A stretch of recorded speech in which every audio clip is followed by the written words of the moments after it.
The Best Night Ever by Captain Crystalline. Chapter 4. Five, 4, 3, 2, 1. Hey! A velvet glow enveloped the surprised Earth Pony as Melody found herself yanked off her host mid-conversation. It was unmistakably the result of magic, unicorn magic. And just as she started to yell for the responsible Bahari to step forward, a large potted plant hit the ground right where she had been standing. The mare's shocked expression grew as he realized he could have been under that when it fell.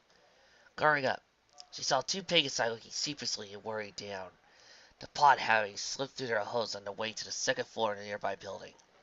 Worse, the plant in the pod had been a cactus. Honestly, a cactus of all things. Dwold. She glanced around, but didn't see any unicorns stepping forward to claim responsibility for the save. Blueblood appeared with a pop of arcane magic. He still didn't enjoy teleporting, but at least he had gotten good at it. Eventually. Or as White Man would say, he was passable, but lacking in style. Luckily, an extravagant flurry of smoke, fire, dazzling lights, or dazzling leaves was not really necessary to get the job done. Whoa! The sudden weight on his back yelped, and he crossed his legs, accusing the fall.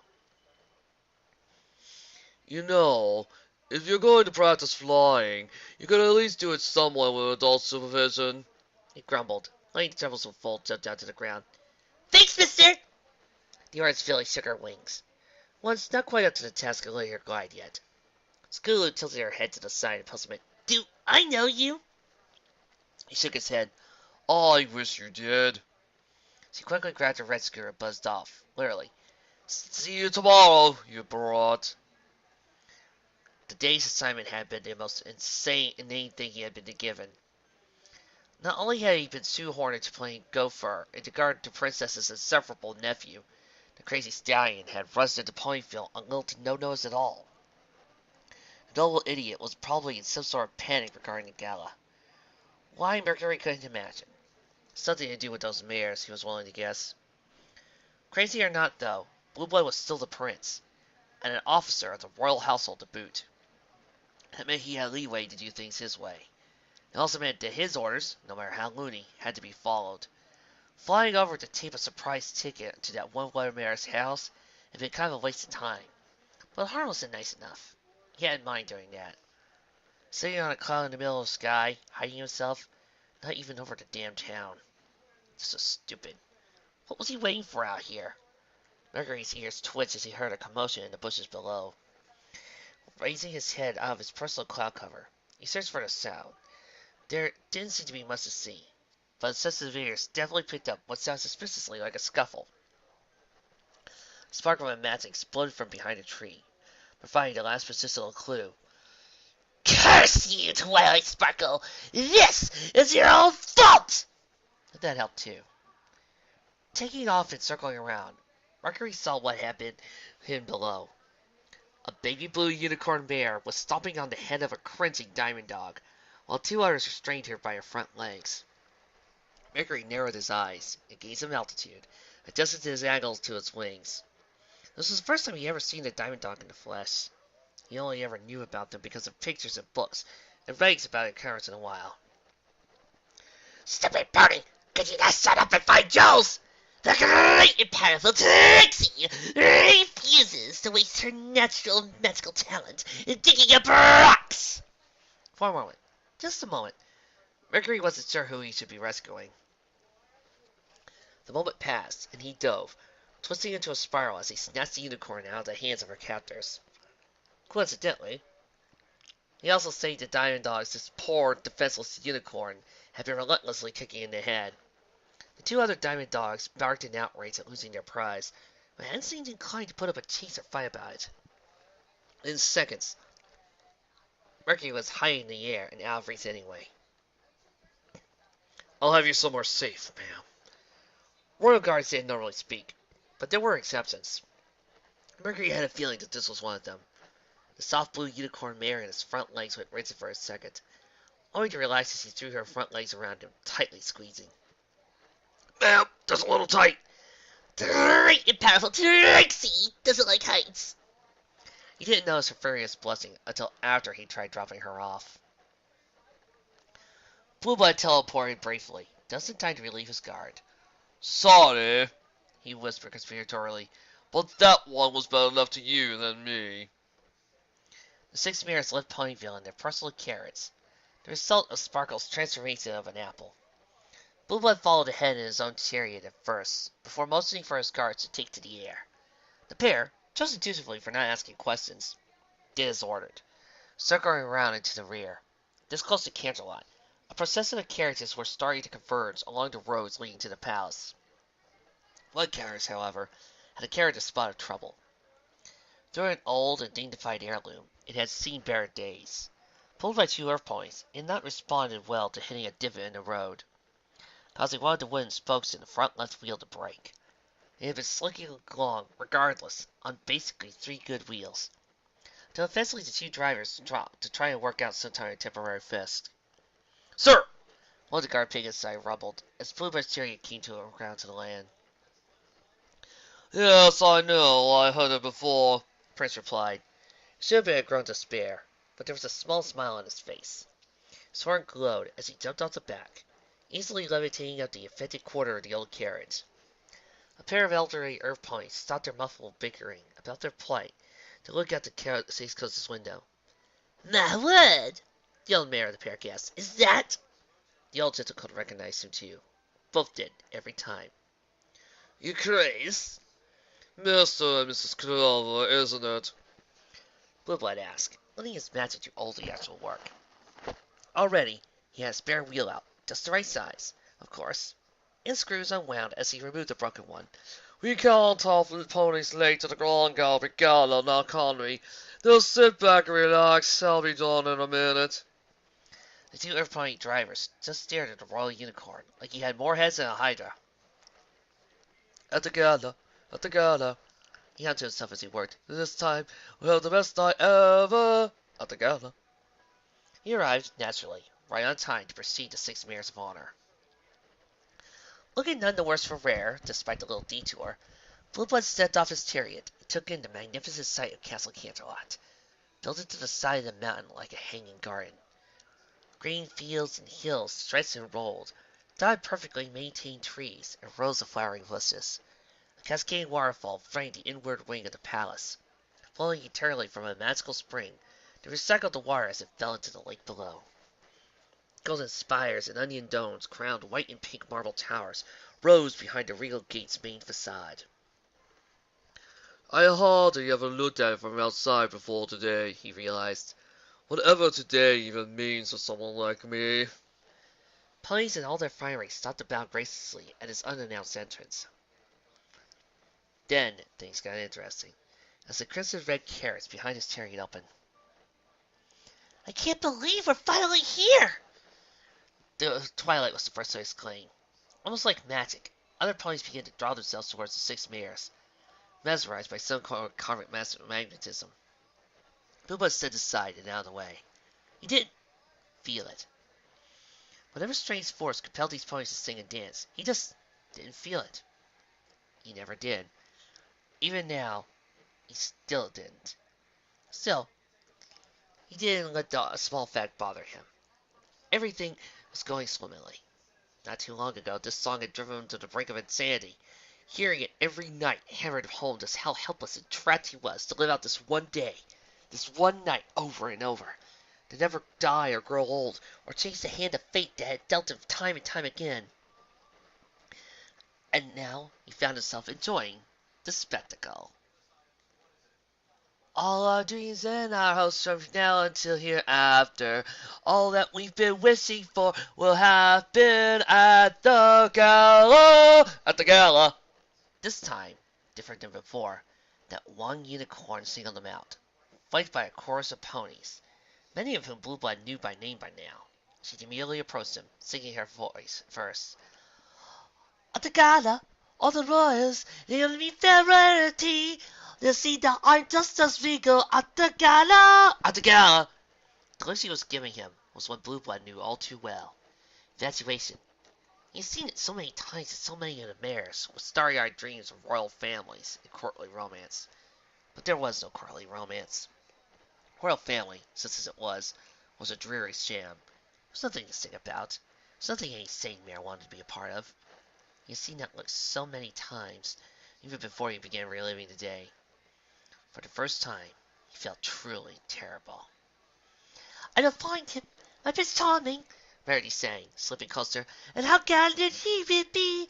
It will treat me like a lady to ride at the gala!" He lowered his head, just barely to touch horns with her, his high spirits threatening to slip away. "This is what we've been waiting for, to have the best night ever. Each of us to live our dreams tonight at the gala, at the gala, At the gala. he whispered. As she always did, Twilight ran ahead to meet with the princess. Celestia herself stood proud and tall at the prominent fork of the oratory chamber, greeting the long line of guests as they filed into the menagerie. It was a grueling bit of showmanship that Blueblood knew his auntie didn't particularly enjoy.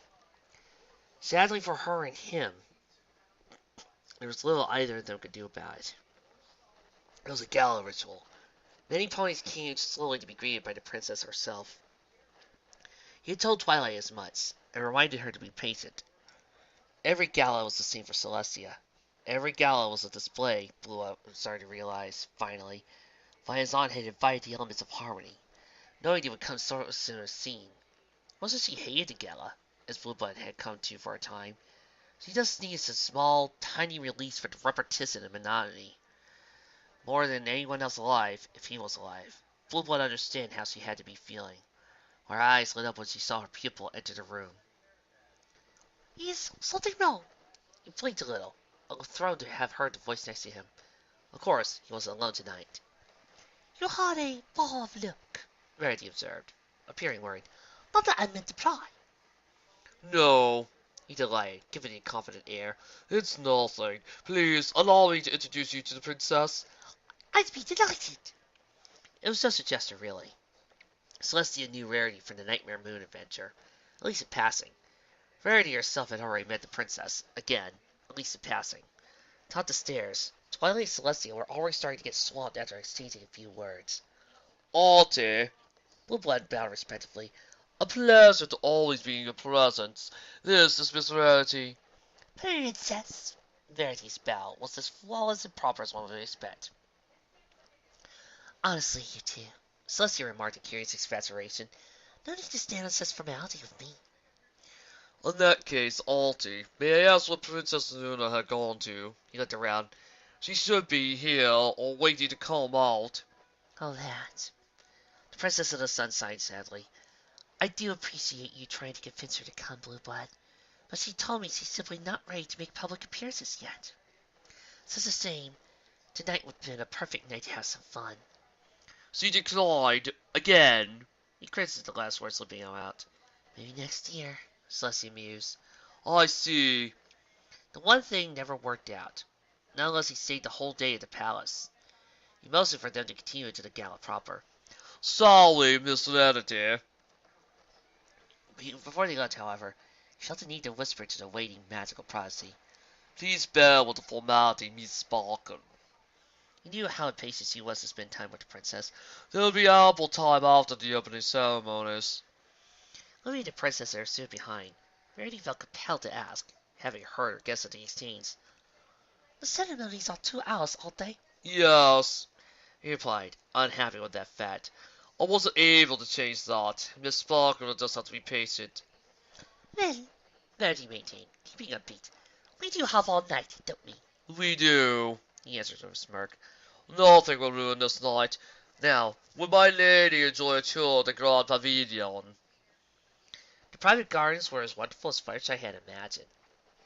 Cassie sighed of a meadowlark, she skipped happily away from the noise and bustle of the ponies on the open grounds. She wasn't here for them, after all. She was here to experience the exotic, and to encounter the rare and unique animals that made their home among the branches and boughs of Celestia's personal retreat. Tangled rose bushes around an arch passed overhead, as she left the most visible sections of the area behind her.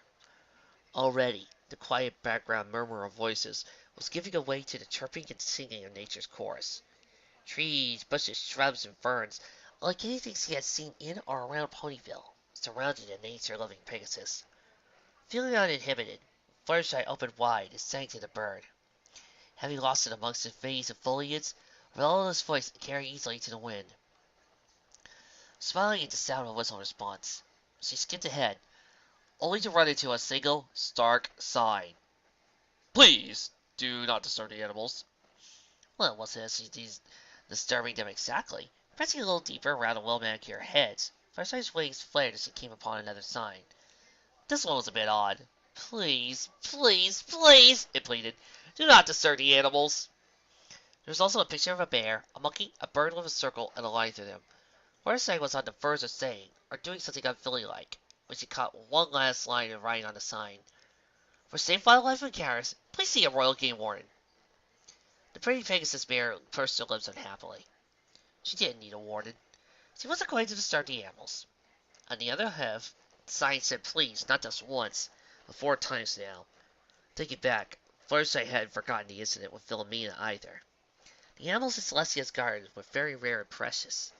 Made a certain degree of sense they wouldn't just want any pony to handle them. Bears could be quite dangerous if a pony wasn't well versed in bear food or bear wrestling. Not that she, Fluttershy, would have these problems. Others, though, especially sweet little foals, it wouldn't do for them to just run around the garden, disturbing bird nesting in the trees and dozing bears and blue-fleeing spider monkeys. Those monkeys could be especially good at hoofful for the unprepared. Yes, the more Fluttershy thought about it, it made more sense it made, especially for a night like a gala when hundreds of ponies would be hanging around. The staff would want to minimize the impact the party made on the gardens and wildlife. She looked around for a royal game warden. Coincidentally, she found one trimming some bushes. She would have mistaken him for some sort of gardener. What with the beaten old hat on his head, tool belt, the fact that he was probably pushing 60. She would have, if not for the elaborate vest that hung around his torso and front legs. It was green and white, as seals on the side vividly proclaimed, Royal Chief Game Warden. Fireside smiled happily. This had to be the pony she needed. Soon to be on a wildlife adventure, and one that followed the rules, too. The Royal Chief Game Warden whistled to himself as he turned the heads. Fireside realized he was perfectly mimicking the Meadowlark songs he had heard before. Maybe she had followed the sound and been him all along. Why, this was perfect! Oh, excuse me. She called to the game warden. He just kept working, whistling all the while. If it isn't too much trouble. He just kept working, switching his shears for a rake. Excuse me. She tried again, a bit louder and more assertive. He turned his head, leaning on his rake for support. Yep! Yes, as simple as that.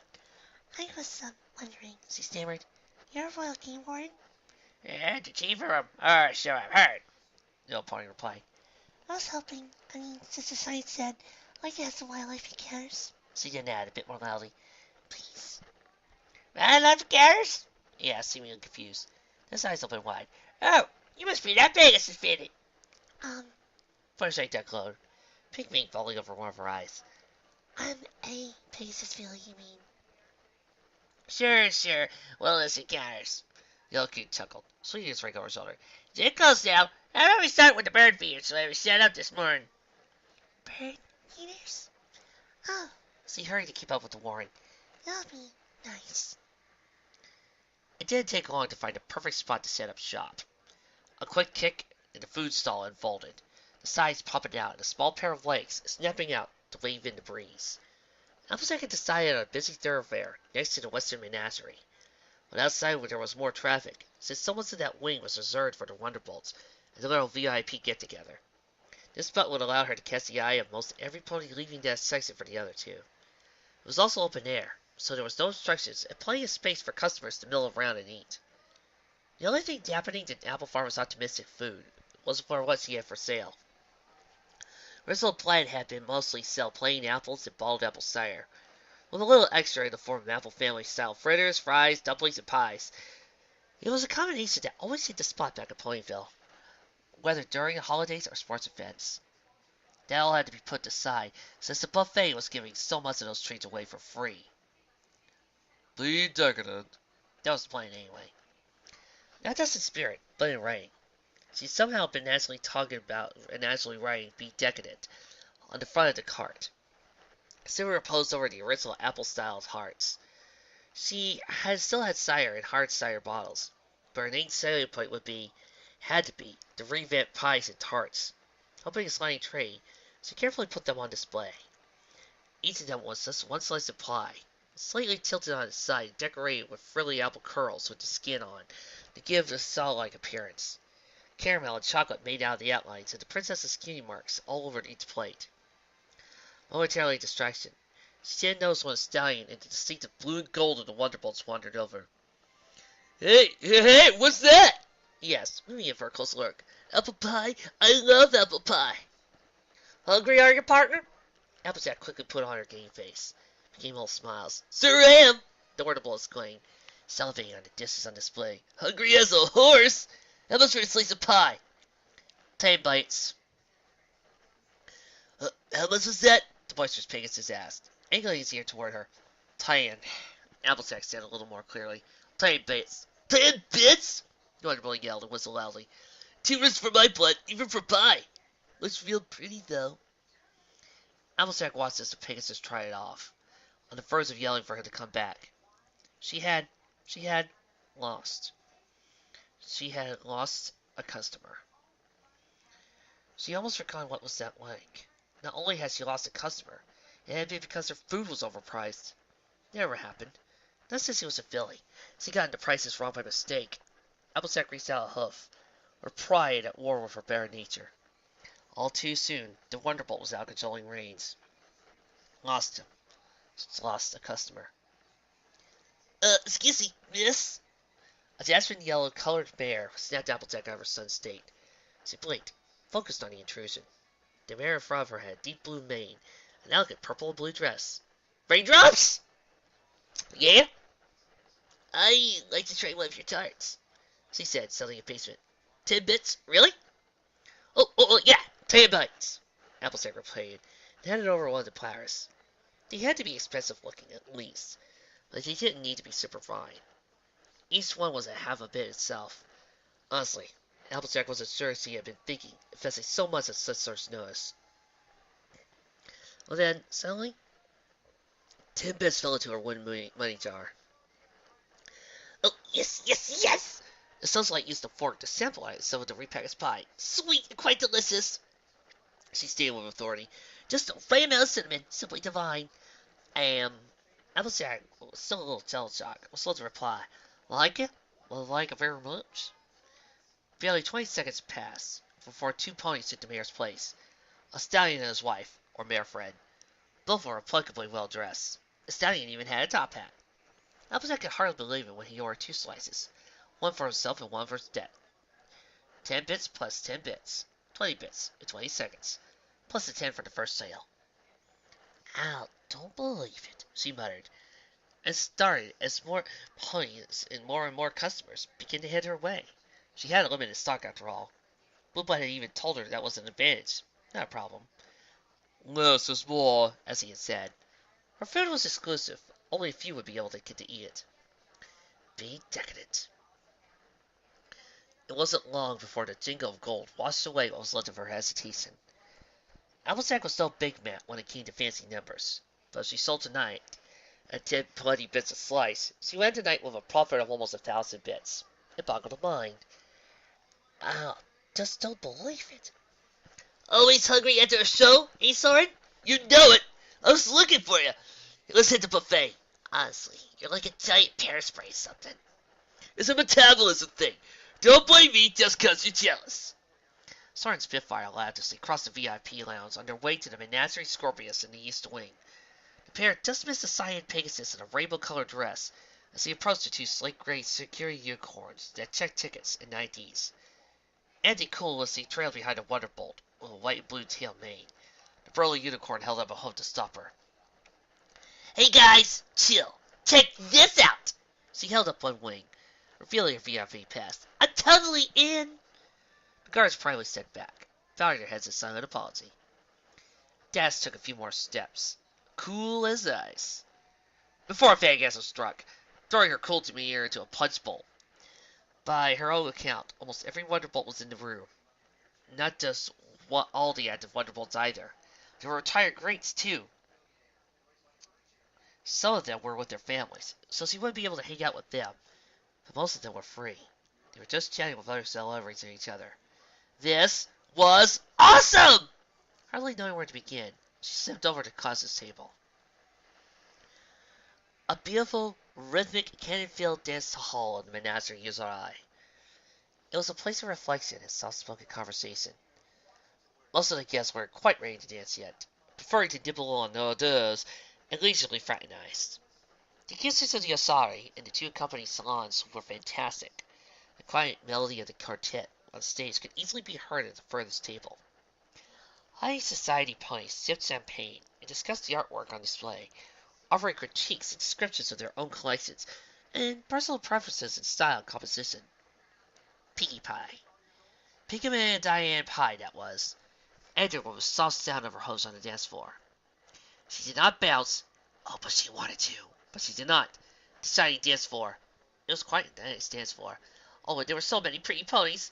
There were many fine individuals present. And a fancy band. The Canterlot Chamber Orchestra would be quite fancy, yes. She reminded herself literally that this was not that kind of party. She knew that, silly filly. Nonetheless, if she was going to be a premier party pony, then this too was a form of party that had to be experienced. Pinkie knew this.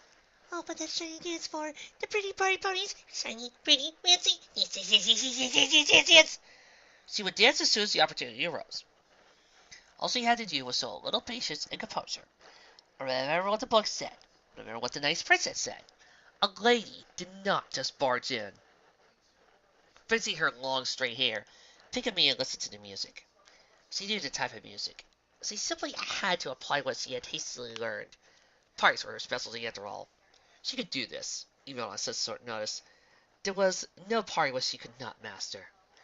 Analyzing the musical canon, she picked out her beat, determined the necessary steps.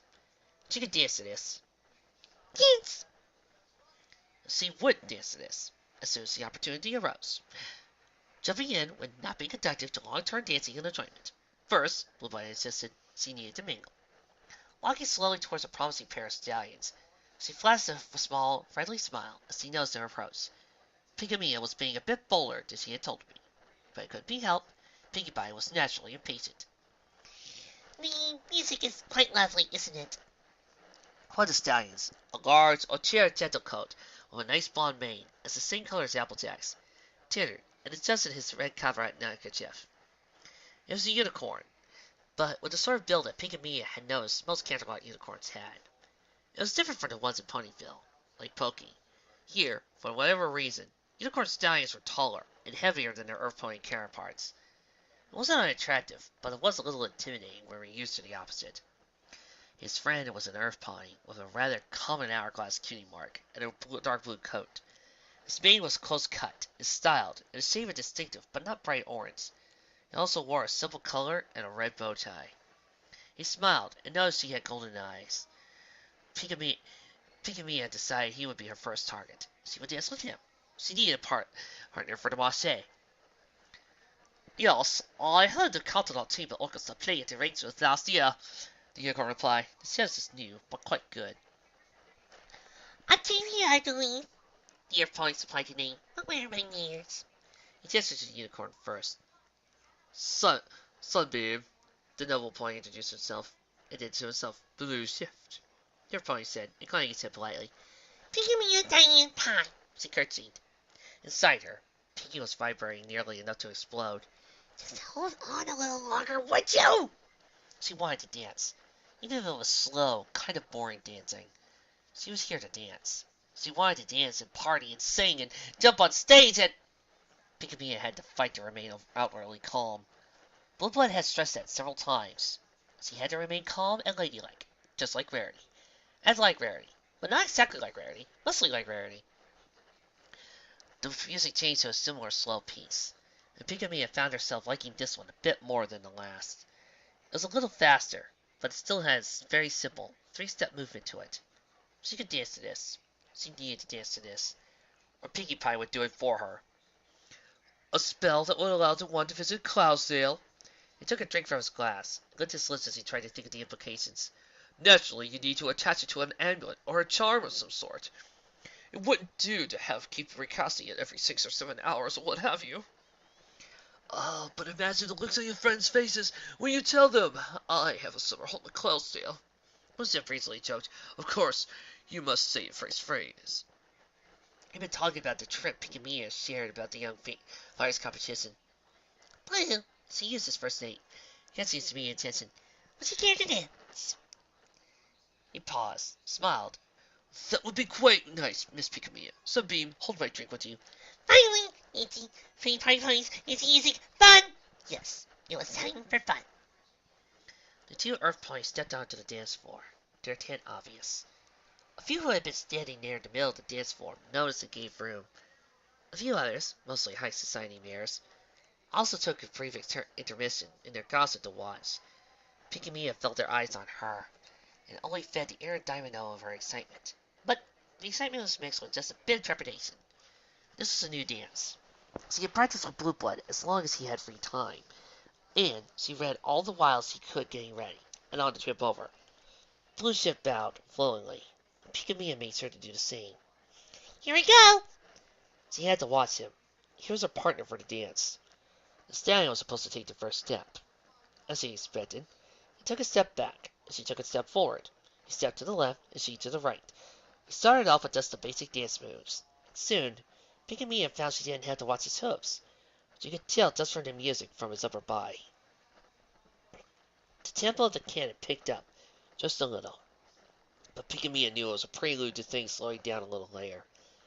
Their steps matched. And with a smile, Blueshift motioned with a hoof and turned on a slant. She quickly did the same, twirled around, her dress pressing against his legs. She pitched very well. Lucky. Blueshift was a good dancer. Picamia smiled a smile with him as the music slowed, easing down to the end of the piece. I was feeling a little emboldened by her ability to keep pace so well. He used a new move, a glisse to the left. He flowed easily, gliding to the side, and she followed. They matched marches for the first few steps, took a glisse to the right, and ended with a flourish. Reached for her hoof, raised it high, and pulled her into a pirouette. They came apart, each taking a step back, and bowed. Pinky was, for a moment, silent. So was the dance hall. Then, also quietly at first, mares and stallions began to clap, gently tapping their hooves on the shiny floor. Opposite her, Blueshift was breathing heavily, but he was all smiles as he stood back up. On stage, the band paused for a short while, then began another quiet piece of classical music. Whoa! False for the Moon from Final Fantasy VIII is playing in my head. Inside, Pinky was cheering, exultant with triumph and accomplishment. She had done it. Despite never even heard of this sort of dance before today, she had gone out on the dance floor and done it. Better still, she waited a little while, talked to a nice new colt, and then gone out and shown every pony her stuff. She had been Rainbow Dash. She had been proclaiming how awesome she was. But she was Picamia Diane Pie. She just giggled inwardly and planned her next move. She had done it. She was, without a doubt, a peerless party pony. Blueshift received his drink, and he and Sunbeam resumed their conversation. Picamia lingered, joining in his answering, mingling. This was a party skill too. This gala mingling was just so different from the kind she was used to. The dance bug was out of her system, at least for a little while, but she wasn't tired yet, not even close. The high of accomplishing what she herself had wondered she could do was also beginning to fade. The answer was clearly more tailsy dances, and more pony.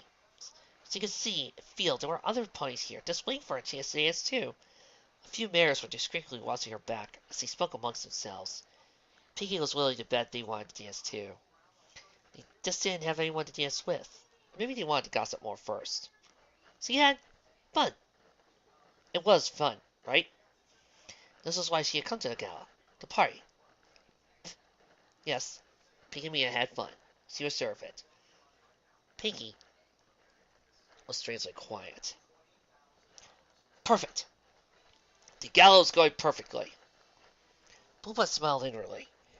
Not the dignified placeholder grin he wore on the outside, but a big, childish grin. The sort of grin that says, I know what's in this present. This is the one thing I've wanted all year. I know it's in here. It's mine. Mine, mine. that sort of smile. Now he just needed to play the part of the prince, and occasionally teleport away to take care of 3 or 4 little gala disturbances. Luckily, Verity was quite accommodating. All he had to do was remind her that some sort of important errand or another quickly run, or some gala function to see to, and she was quite willing to wait a minute or two. It probably didn't matter to her what he was doing, exactly. What mattered was that the gala was as a whole went to plan.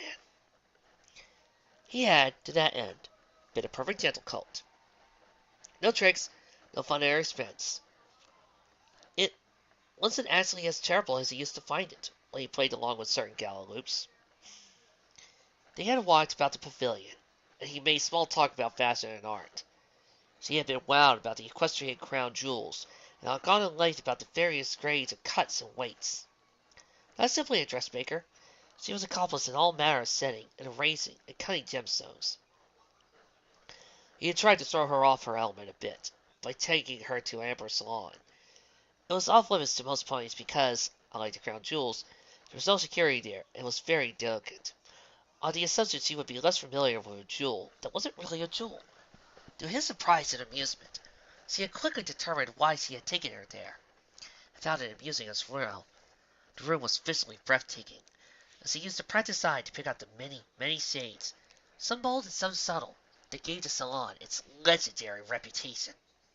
She was well versed in art. It was a subject Blueblood knew by note. It was the proper thing for a prince or any high court official to be proficient in. It was thus princely, and something she had no doubt expected of him. As such, he took her on a brief tour of some of the palace grounds, pointing out the more impressive paintings and murals and tapestries. His favorite was a griffin of the Griffin tribes, made of dragon leather. It took some effort to show her that tapestry.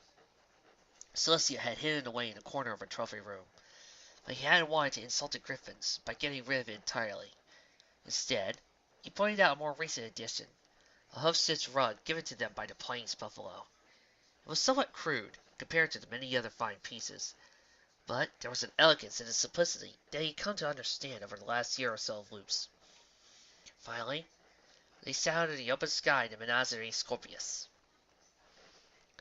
This was both to rest their legs and to point out the night stars, and to be seen. It was important to be seen together. In fact, that was probably the most important thing. It wasn't long before court mayors were whispering jealously amongst each other, and gentle colts drew their royal pair of praising, approving looks. Verity was quite for this, which he hadn't expected. It was the part he had expected her to enjoy the most. Then again, no, it wasn't that surprising anymore. Making every pony jealous was something he had thought would make her happy. Then it would make the high point of her evening. He had built a night around it. In retrospect, he should have known better. Is something wrong? He asked, keeping his voice very low. Don't you want to be seen out here with me? Oh, it isn't that, She assured him, sitting close enough he could feel the fabric of her shawl. The same one he had remembered forcing her to use to clean up the puddle of alcohol against his shoulder. The evening has been simply wonderful. You've been a perfect host. He frowned, but he made sure he didn't see it. There was nothing then. Nothing was wrong. The gala was perfect. They sat together in comfortable silence for a minute or two, when the sound of hooves on soft grass drew close. Both unicorns glanced to the left, when an amber earth pony could be seen approaching without hesitation. Who else could it be? The dress was one of a kind, though it reminded Blueblood of one loop in particular, and a gala to remember.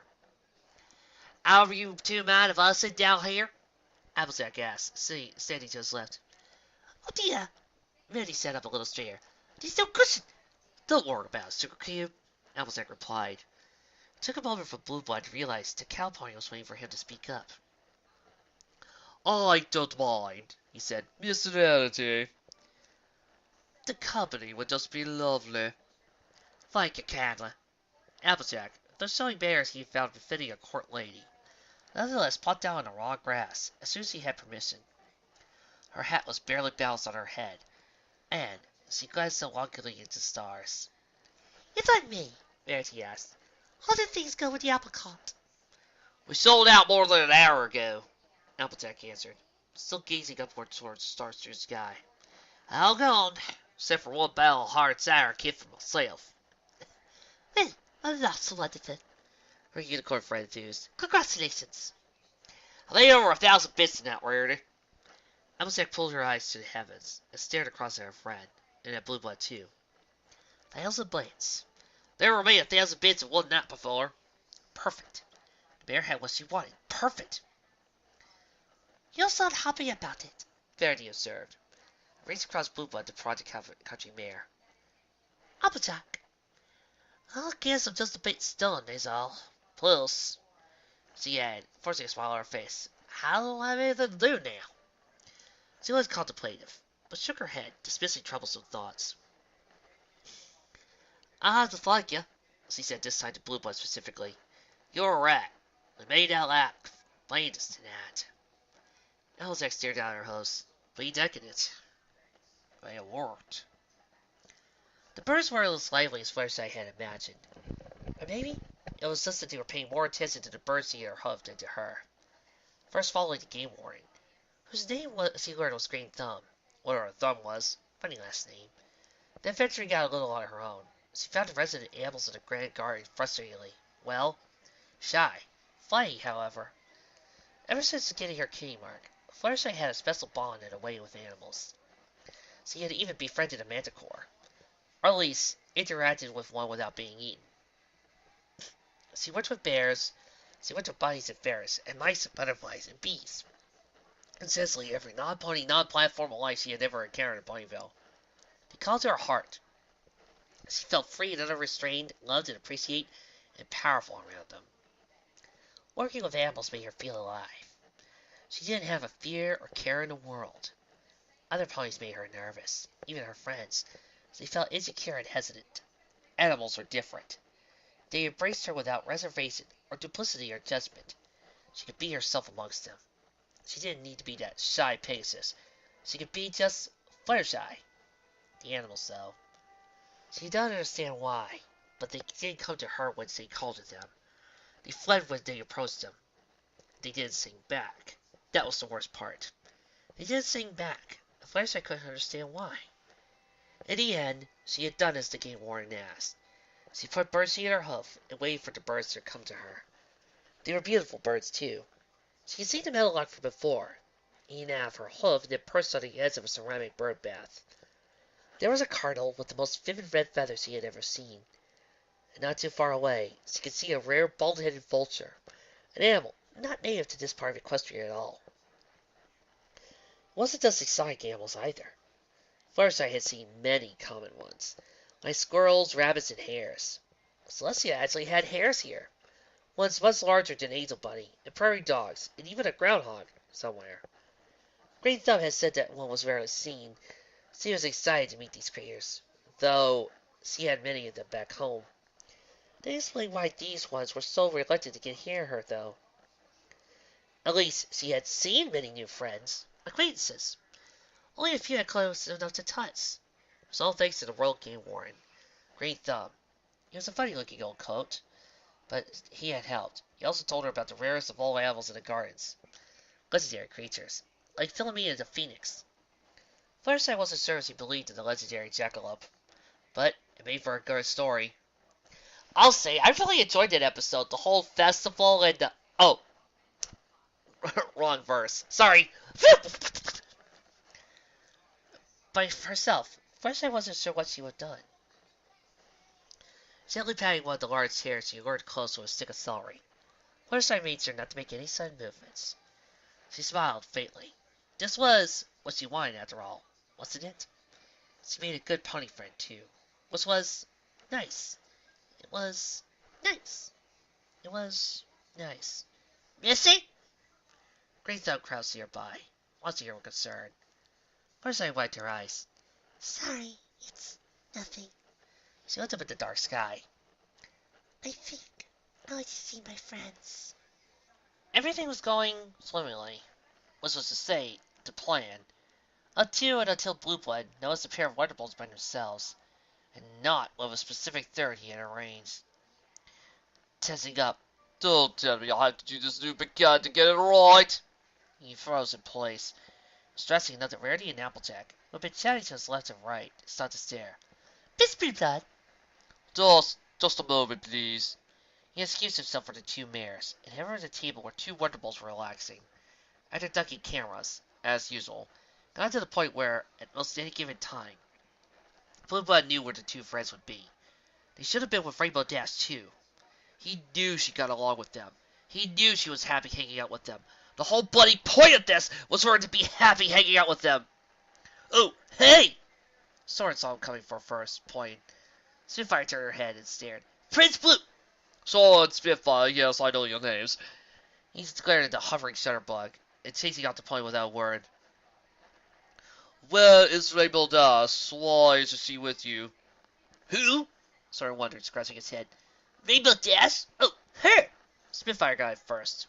She always did. You mean the kid who won the Best Young Flyers Competition, the one who saved your cloud sale. He cut her off. Yes, exactly her. She's also the evidence of loyalty. Where is she? Soren shrugged, not knowing. Sorry, Prince Blueblood. Spitfire apologized, but didn't back down, even with his temper rising. He grew to like that about her. We hadn't seen her. We weren't where we were supposed to see her. Well, that's because it was supposed to be a surprise. It was supposed to be spontaneous. You were supposed to run into each other. He groaned and slanted his toe to his forehead. Oh, the pies. Pies? Soren asked. You mean apple pies? Yes, apple pies. If she sells it cheap, you meet Rainbow. If they're too expensive, you don't meet Rainbow. He hung his head, sinking slowly in despair. I hate it when it happens. I just can't force her to meet you, or she'll be rebellious and try to meet with somebody else. Wonderful pair slowly looked from him to each other, then back to the distraught prince. Sir? Spitfire tried. If you want, we can meet her now. It's too late. He met her eyes, resolved himself, standing proud. No, maybe it isn't. If only. Looks like your date just became our date, Sugar Cube, plus 2. Avast! But what's going on? Rainbow Dash wasn't unhappy. She wasn't. The night had been pretty awesome. She got to meet a lot of Wonderbolts. Since he hadn't been sure who she wanted to be her two for the night, she tried to meet as many of her idols as possible. In the process, she met Stormcloud's family. For such a daredevil, Dash had not pictured herself as taking a whole litter of foals.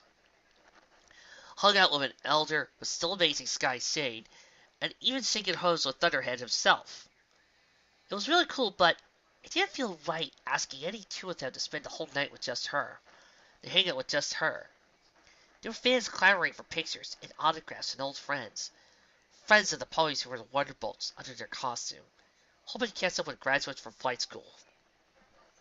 It didn't feel right to monopolize any of them.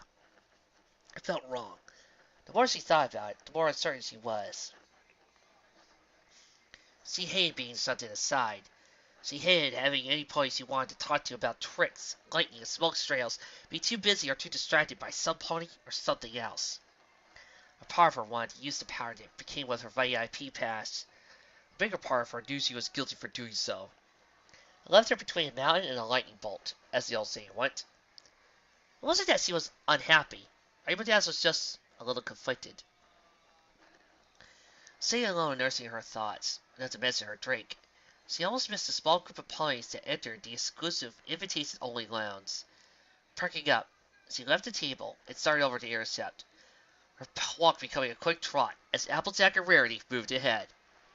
I haven't seen you guys all night! Well, howdy! I didn't know where there was many of those Wonderbolt taps! You must be a Hog Haven! Thank you, Applejack, for that colorful metaphor. Not the least embarrassed, the three bears embraced, laughing, completely at ease with each other. It was only a moment in time, but they all seemed rejuvenated by the brief reunion. Soon, Rainbow Dash was being introduced, for the first time, to Rarity's escort for the evening, and the stallion who had done so much to help out for the gala. Strangely, he seemed a little out of sorts. Dash guessed he just hadn't been expecting them all to meet up like they had. He was also more than a little overshadowed by his company. Spitfire! Soren! Woo! You! The former raised a friendly hoof agreeing. Hey! The latter chimed in. Dash felt Applejack nudge her playfully, throwing a sly wink her way. Maybe the night was looking up. Blueblood reappeared in a poof of white smoke. Apologies, Miss Rarity. He turned around, looking for her. Miss Rarity. Over here! As he emerged from a corner, levitating 2 cocktails. He realized, carefully took one of the glasses with his own magic. Another emergency? She asked. This one couldn't be avoided, He apologized again. but everything should be on track for another hour and a half. The two walked slowly towards the ballroom in the menagerie Erzere. Clarity was quiet, fiddling a little with her sweet-flavored aperitif. She had been since they had left Miss Applejack with Das and the two Wonderbolts. Blueblood was never happy Town poured off on her, but some things were simply necessary for the gala to go along perfectly. This had to be the perfect gala. It had to be. He held it wasn't teasing her pettisons. Leaving one state, even for emergencies, was not difficulty. It would explain why she had become rather quiet. Blueblood, She finally said as they entered the hall. Inside, the party was already in full swing, so to speak. All thanks to a carmine pink dance machine at the center of the stage. Whatever Rarity had been about to say ended up on the back burner, as he watched her friend Pinkie Pie spiral around an equally energetic blue stallion, her pink and white dress with a candy motif, blurring as she moved from one glissade into a pirouette and into another angled glissade. The tempo of the paired violin concerto fueled the duo as they moved around the dance floor. Not only the dancing couple, but undoubtedly the most flamboyant. Blueblood also seemed impressed by the soft "poof" it gained after observing his would-be student, showing up everybody else in their own game, sipping his gas, the aperitif whetting both palate and appetite for more just an exquisite gala dinner. He held out his hoof. Miss Rarity, He asked defiantly. Guys, I just had the weirdest thought. Okay, I'll admit, I haven't read the story all the way through until now, okay? This is my first time actually reading this, but, would it be rather interesting if, for a twist on the old Groundhog Day formula, that instead of Blueblood having to work to make everybody else's lives better, all he has to do is make Rarity's life better? What if the way out of this time loop isn't to fix the girls' nights, just Rarity's? Don't tell me in the comments, okay? I haven't read it yet, but just I just want to hold that thought in. Oh, as lucky as it is to see Pinkie Pie and fellow ponies dancing out there. Verity quickly downed her drink as well, followed the 2 glasses over to a nearby table. She took his proffered hoof. It will not do to miss out on all the fun, would it? Cutting across the dance floor, the prince and fashionista bowed at the customary beginning of the dance. As the violins played, starting the second suite, they began to move, stepping and gliding, and flourishing with the music. Both ponies were first in their steps, and soon began to experiment by mixing in a petit pas, then a smoothly drifting movement backward, and then including the ever-popular pas de cheval. The third suite began with a strong, lively beat. The 2 unicorns continued, having a comfortable and easy time after learning each other's movements. Hooves slid and trotted across the polished floor, and their bodies moved and spun around them. While not quite inclined to the passionate energy of Pinkie and her partner, Blueblood and Rarity found Blueblood a bit more aggressive dancer than she expected, as accomplished as one would expect being born and bred a member of nobility. This was the finale of the score, combining the burst of spontaneity into an earlier, sustained, vivacious beat. They circled, turned, circled, and spun as the final suite drew to a close. The suite ended to the appreciative applause of the growing crowd of dancers. The violinist bowed and rested, as the dark-maned mare stood, balanced against her cello. She cleared her throat, bowed deeply, and resumed her place, at the center of the stage. Nearly dwarfed by her chosen instrument, she reached up to the strings and began to play. A rich sound filled the menagerie as she performed, the soulful notes of her cello transferring from her introductory prelude to the lively allemande. This, too, was a partner dance form, but it relied less on movement and more on holding one's partner upright and spinning them, or turning with them in time.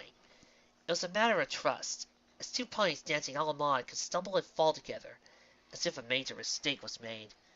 Verity lost sight of Pinkie, as Blueblood lifted her front legs up, but in the absence of any commotion, she assumed her strangely skilled friend had adapted to this dance as well. Leaning close to her escort now, she smiled as he strutted her around, spun her place and held her up. The third movement in the solo piece was slower. She could afford to rest a bit and lean into him. You know, She whispered. Yes. He asked quietly, having heard her. this is everything I've ever dreamed of. She buried her face into his neck. Thank you for this evening. Her words were kind, flattering even, but there was something in the way she said them. Blueblood couldn't quite put his hoof on it. Dinner. He had to make it to dinner.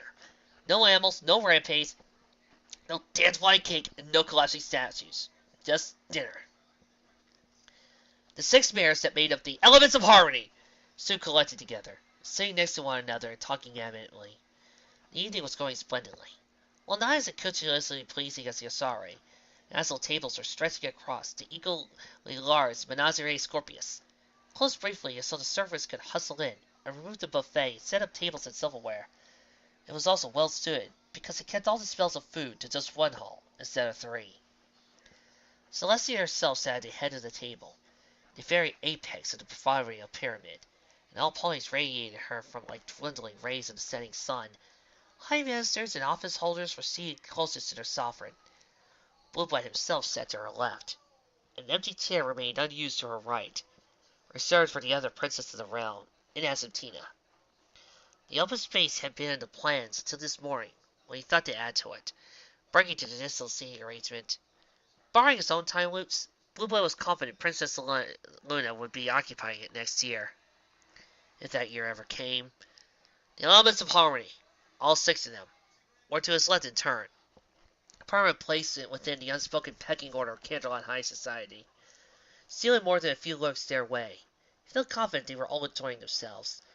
The timid Pegasus had been a bit down after her return, but was far better than her demanding love from the idiotic, obstinate animals and causing a stampede of panic aristocrats.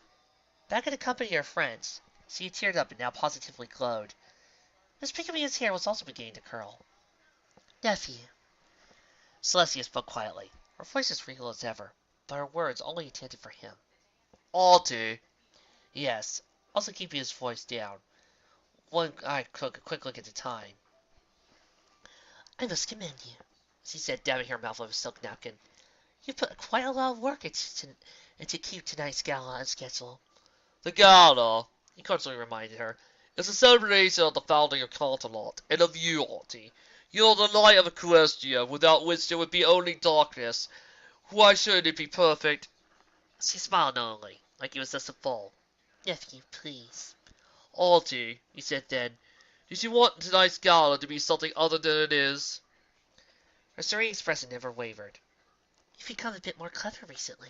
She nodded. It must bear a teleportation. I've had it all the time, he countered. Auntie. Your gala is perfect, Blueblood. You've done a remarkable job. I mean that. I really do.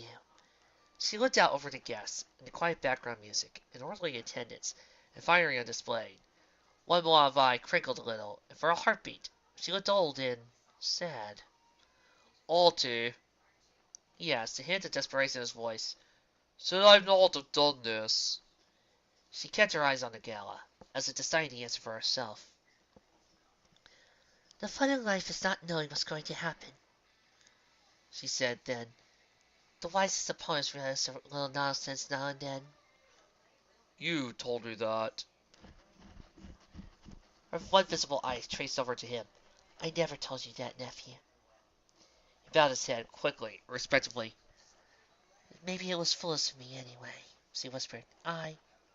Pardon. Blueblood interrupted her reluctantly and teleported.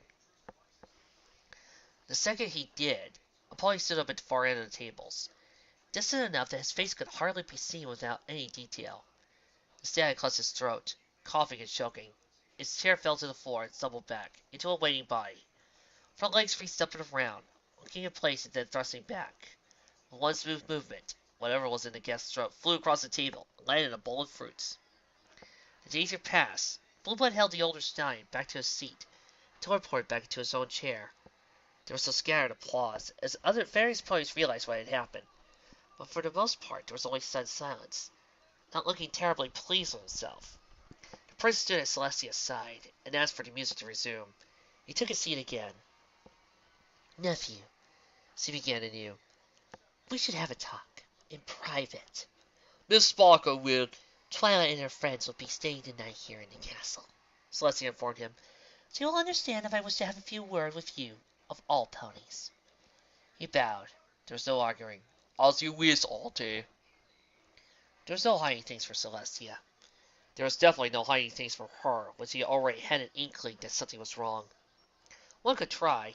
With his foreknowledge, he knew he could try. But this was Auntie. He couldn't. She asked, and he answered. It told her everything. Justifiably, even for an immortal goddess, it took a few seconds to settle in. How many times has this happened? She gently asked. The two were alone on a balcony in the royal apartments, overlooking the golden crowns and tantalized towers below. A cool night air sent a ripple through Celestia's ethereal mane, the coursing aura of color sitting in place. I'm not even sure anymore, he answered, looking out over the palace. I lost count a long time ago. Hundreds, maybe 1,000 or more. Well, if I remember right, according to Groundhog Day, Bill Murray went over there about, I think 20 or so years. Her wings unfurled, and one softly on his back. My poor boy. Tora's eyes were Carrot-a-lot, as Celestia was looking at him with worry. You believe me, then, or do you think, he tapped his head, the problem is here, and not in here? He tapped his chest. I believe you. For what's left of tonight, I'll believe you. She reached down and lowered his hoof. You're not the stallion you were yesterday. I wondered if you'd say that. Knowing some of the things I did when I learned about this condition, I did. He frowned in remnants, hung his head in shame. I did desperate, terrible things, and I did things to spite you, Auntie. In your position, I probably would have done the same eventually. She remarked with a casual chuckle. As sober and fierce was she, there were many who would doubt that fact, even in light of her saying itself. Blueblood, I am less as a pony as any pony else. We all have our flaws and vices, our conflict with what we want to do and what we must do. In the past you've been A disappointment, he said. I knew. He admitted, looking away. I've seen, learned about how many mistakes I've made. I know how little I used to even care. Celestia stepped in a little next to him. I wish I could help you, but there is no magic I know that can deal with a problem like this. I know. He cried vaguely at first, but then with genuine amusement. Believe me, I know. I've asked you so many times. Searched everywhere. Nothing. Is that what you did tonight with the gala? The princess asked. Partly, He nodded, confirming her suspicion. a part of me thought, maybe if the gala goes perfectly, then the loop will end. There has to be a reason why this happened to me, on this night of all nights. And partly it was out of curiosity. Could I even do it? Blueblood chuckled again easily. I think I've gotten to the point where I'm doing things just for the talent of doing them. The cloudless sky, catered for the gala perfectly, stretched overhead as the royals sat in silence. You may have spoiled my fun tonight, a little, Celestia admitted, ruffled his mane, causing the girl stallion to roll his eyes and grumble. But I was proud of you tonight, too, my little pony. The night was over, the perfect gala night. Blueblood held his head high as he walked to his quarters. All that was left now was to sleep, wait, and see. Things had gone well in the end. Perhaps not perfectly, due to inevitable oversights, but nearly perfectly. He rather doubted he could replay the day to such effect. Of course, he probably would, eventually keep at it and at it and at it. Henry just undone his bow tie. It came up short as he noticed somebody else, besides his two usual returners, waiting for him by his street door. It was her. What was she doing here? Miss Serenity, He said, bringing a smile to his face. hello. Prince Blueblood. She replied, ducking her head a curtsy. I wanted to thank you tonight again. Well, it's a wonderful night. For myself and for my friends. Ah, no need, he assured her, dismissing the niceties with a wave of a hoof. it was my pleasure. I also She fussed immediately, her royal blue eyes starting away. want to talk to you in private. As you wish. He deferred, mostly for her to walk alongside. My study is this way. Oh yes, Blueblood is going to get some tonight. She still wore her gala dress, he noticed, but without some of the accoutrements. Specifically, most of her jewelry had been left somewhere, probably her room. His absence drew attention to her features. Not for the first time. He thought that she was an attractive mare. Her eyes a stunning blue, a stormy dark when she got angry, a bright and light when she laughed. Her voice was quite pleasing, provided she wasn't screeching or using it as a weapon of mass destruction. Her coat wasn't quite white, but a very soft and feminine shade of light gray.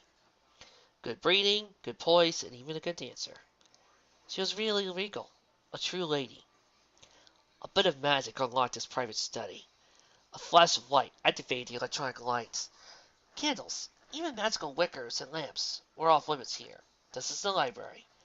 A fire could easily destroy irreplaceable documents and records. Sadly, this gave the room a harsher form of illumination than it needed. At some point, he really should find a way to dim these electronic light services. Perhaps he could spend the next 30 or 40 loops studying electronic engineering? Not that it would hurt for the effort. So, this is your office? Andy asked, looking around. My apologies for the mess, Miss Rarity, and for the lights. His horn glowed, and he turned off some of the bulbs, reducing the brightness by lengthening the shadows. It was uneven lighting now, as some of the places flared while others darkened. But the overall effect was close to desired. It was, he had to admit, a bit of a clutter. Never the most organized or efficient or diligent pony. Every morning he found his study in the same state of disarray, like a constant reminder of how neglectful and wasteful he had been yesterday. He tidied up most of it by rote each day now, as he salted the office of the Veneer's internal audit. It held to know where everything was, so a few twists of magic did the rest. Is it very much work? She inquired, opening a nearby window to let the air in.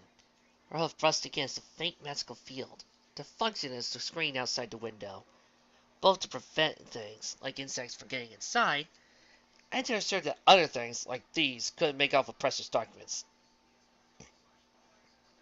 This moon, full and bright, could be seen outside, finding a light of its own. If you asked me that yesterday, Miss Rarity, I would have said no, it isn't much work at all. He smiled, running a hoof along one of the hanging maps. But more recently, I started to remember why I accepted this job, and the extra work has been found more meaning. How so? She asked, trotting over to see what he had. It was a map of Everfree. It was easy to forget that this office affected the lives of others. Lines on a map, you see. He pointed to a straight border, in a neat right angle. I never went out to actually see these places, but there are ponies out there, like your friend Applejack. She lives here. He pointed to a large, sprawling desolation of land. Is this is game? Another mouse of sweet apple acres of so lost, and this is Ponyville here. He pointed to a few neat intersections on the map. There were no buildings zoned, just ordnance zones, marked with tiny letters. He also noticed that she had taken off those crystal slippers. How could any mere walk into such things he couldn't imagine? Of course, the map was dominated by Everfree Forest. Oh, and here's the mountain with the dragon feathers I chased off. Rarity pointed out to another area, with high peaks stylized in 2 dimensions. This little rectangle here must be the ruined castle. Is the ghost hunt on here anywhere? The zebra of Everfree. He asked, having heard the name before. He even tracked her down once, hoping her zebra voodoo had some cure of his condition. Not yet. I should probably add it sometime, but I believe here. He took a quill and marked a spot in the forest with a small X. He tittered a little, and he showed her a few other maps, this time of exotic places. Ponies only lived and settled in a relatively small percentage of Equestria. Most of it was empty or considered uninhabitable. Sections had to be cleared and prepared for settlement, the wildlife tamed or domesticated or otherwise made harmless. Diseases had to be magically eradicated, and the weather bridled by teams of trained Pegasi. Blueblood found himself having some sort of guest here, in a place he considered more private than even his bedchamber. Royal parties had charted off far-off lands, and copies of almost every place known to ponykind existed here or in the formal office headquarters. Most of it had been collecting dust for years. What about this? Mary adjusted to a newer, rougher map. That is actually a maze, he explained. The normal maze outside in the gardens. It was magnificent, really. Octagonal. It was without peer in all of Equestria, the centerpiece of the larger Grand Garden complex. Blueblood had highlighted some of the more interesting features. The statuary at the south entrance, for example, featured a number of unknown ancient works in one area, and newer facades to the east and west. There were areas within the maze as well, for tents and smaller pavilions. These arranged in symbolic geometric shapes and along cardinal points. You'll forgive me, but it sounds as if your true calling is in maze-making. Meredith observed, having endured his long-winded exposition.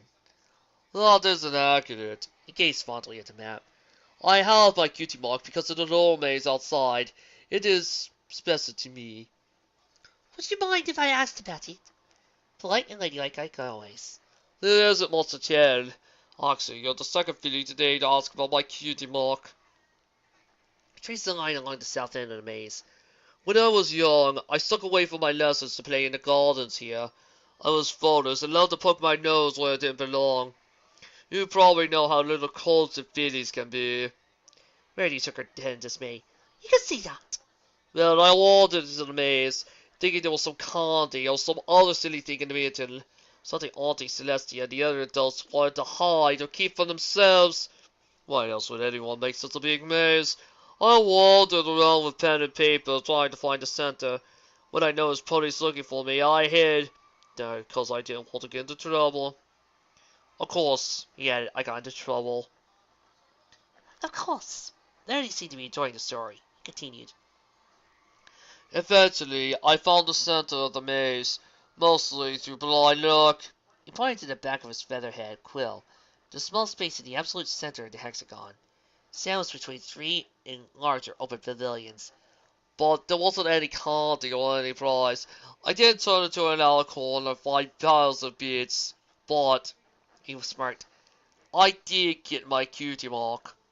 Then, Nancy asked, expecting a bit more of information. you tell me, Blueblood, what was at the center of the maze? Oh, the center of the maze. He hesitated, unable to resist circling her around the hill. Tapping his chin, he wondered, What was the center of the maze again? I forgot.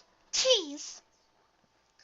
She tapped his front leg, and he buzzed violently at the familiar forward contact. Miss Rarity, It was his turn to ask something now. what was it you wanted to talk to me about? She looked away silently. The gala. Always a gala. Was something wrong with it? He asked. At least he could do better next time. I had a wonderful evening. All my friends had a wonderful evening. Verity told him, looking up into his eyes. But I don't think you did. Me? He blinked a few times, not having expected it at all. I didn't. You seem to know what each of us wanted to get down to the gala. Verity continued. You knew that Applejack wanted to make money by selling food here. You knew that Twilight wanted to spend the evening talking with the princess. You knew that Rainbow wanted to meet with the Wonderbolts. You even knew she wanted to become friends with Spitfire's son. And then she couldn't stop talking about them. He backed away a step, feeling like her analysis of the evening was an accusation. You knew that Pinkie Pie wanted to dance and party. She told us all about how you gave her those books and how you showed her how to marche and slow dance. Verity didn't sound angry. She took a step forward as he'd taken a step back. You even knew about Fluttershy, the game warden she met. You told her to be there, didn't you? He was expecting her. His wife bumped into the desk. There was nowhere left to back up to. And of course, you knew about me. She hammered home, sounding more confused and upset. I don't know how, but you knew about me. I won't ask what you had to do to learn all those things. I know that you've been doing when you teleported away to take care of official functions. I asked around, keeping a statue from falling, saving some pony from choking, even stopping a servant from dropping a tray of drinks. She pressed a hook to his chest. Blueblood, I don't know if you used some sort of magic to do it, and I'm not angry. He asked a bit, Fascinisa lowered her hoof to the floor. The only pony you didn't seem to bother with was yourself. What did you want out tonight's gala? I know, she concluded a little sadly. I know it isn't romance. I know it isn't me. Yesterday, he would have set sorry at her omission, at her broken heart. Today, he felt terrible. He felt like he failed, not just making the gala perfect, but as him. Miss Serenity, He took her hoof and touched his forehead to hers. I am sorry. You are a perfect lady, but I am not the perfect prince. Next year, she asked. He felt her breath on her chest as she leaned into him.